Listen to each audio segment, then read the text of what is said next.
নামে ডেকে বলবো তোমাকে, মন্দ করেছে আমাকে ওই দুটি চোখে।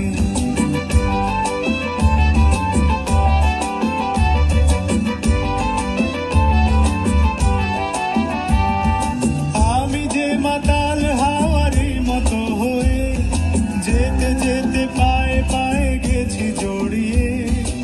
আমি যে মাতাল হাওয়ারি মতো হয়ে যেতে যেতে পায়ে পায়ে গেছি জড়িয়ে।